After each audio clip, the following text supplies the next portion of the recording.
the crate I want to show you guys today is to notify whenever conditional access policies change. So the way this workflow works is we have two triggers built. One will capture things from Microsoft. So we'll subscribe to the audit log policy updates. And when we get those, we can kick this workflow off. But we also run it just on a cron job in case Microsoft doesn't send us the data, or the trigger stops working for whatever reason. We have a cron job that will scan these as well on an ongoing basis. So the way it works is we store the last result that we had in an organization variable, and that allows us to check to see if there's any changes. When Microsoft sends us the trigger, it tells us what the change is. But if we're just doing a scan, we have to get a difference of the change. So the way we do that is we're going to get a list of the conditional access policies as they exist now. We're going to get the org variable for this organization as it exists, basically grabbing that snapshot from the last time it ran, and then, take this and compare the differences. So there's some Jinja here to look for anything that's add, removed, or changed. And if there are no changes, we're just going to go ahead and update that org variable and close out.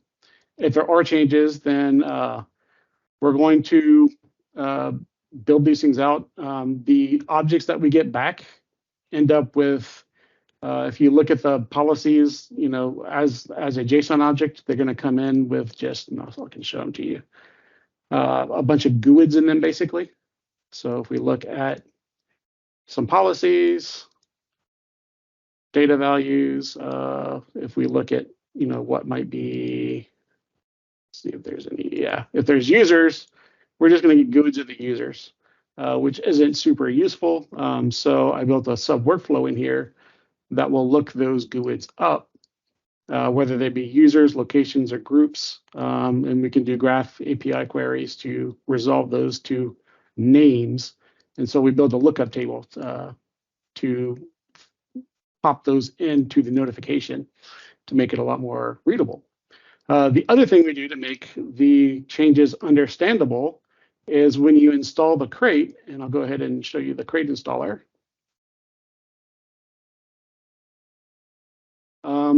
You first decide if you want to get your notices in an email or in a ticket, or both. And then you can use OpenAI. Basically, we'll feed those changes to OpenAI and let it tell us about the change. So if there's a lot of detail in these updates, it'll give you a good summary and let you know if, it'll give basically its opinion on the safety of what just happened.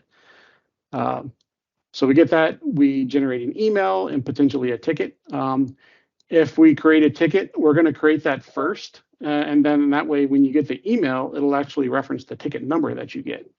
So the way this looks in an email, let me go ahead and make a change to something. So here's conditional access for our Pedro Aviary tenant. And we have a policy here that says block all countries but US and UK. Sorry, Kelly, you're not getting in. But let's just say that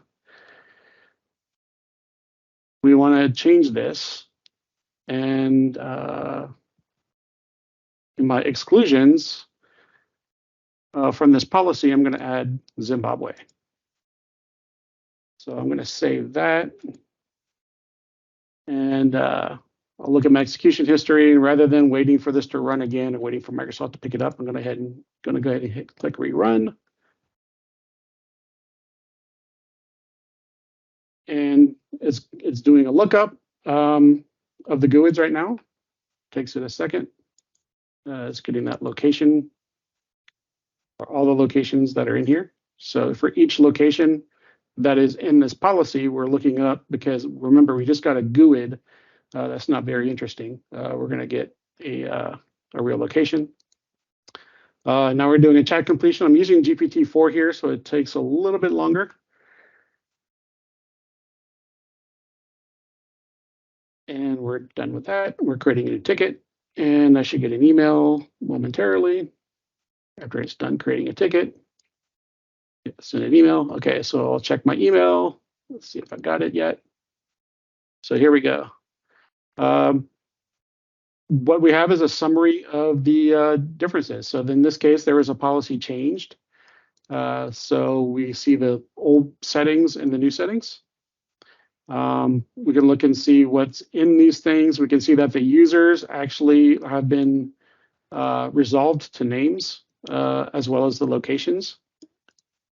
And so I can see that the locations before were these sites, and now we've got Zimbabwe in here. In case we didn't pick this up by looking at just these differences, the AI is telling us specifically what it sees.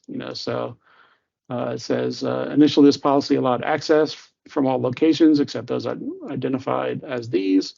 However, the updated policy restricts, from Zimbabwe as well. So that's kind of the gist of this crate. It makes this pretty readable. Got a couple of tweaks I want to make to it. Some of the other cool things that we do with this is I use templates quite a bit. So if you guys are not using templates in your workflows, highly recommend you use those more. And to show you what that looks like is if I look at my, let's see, which one should I use here? So my markdown tables, I'll pop this out. One cool thing about using templates, well, for one, they're kind of ugly whenever we do markdown here, but we'll fix that. Is whenever they're in a crate, these templates get installed to your organization. And if you want to adjust what's in them, you can unsynchronize just the template, make your own changes, and that will stick without losing access to any changes that happen in the rest of the crate. So for the message that gets sent to the user, that's all just a template, basically a bunch of text with markdown. We also use a template in our chat completion, which is somewhere in here. Yep, our AI template. And if you wanted to adjust the prompts, you can do that here. And also remember that these templates are Jinja, so they're Jinjified. So you can use Jinja within the wording here and have it replace things for you. In this case, I'm actually generating 3 different variables and outputting a JSON object of them as my template, which allows you guys to make your modifications. And as long as you send back something that looks like this, then the rest of the workflow will continue to process it. But that's about it.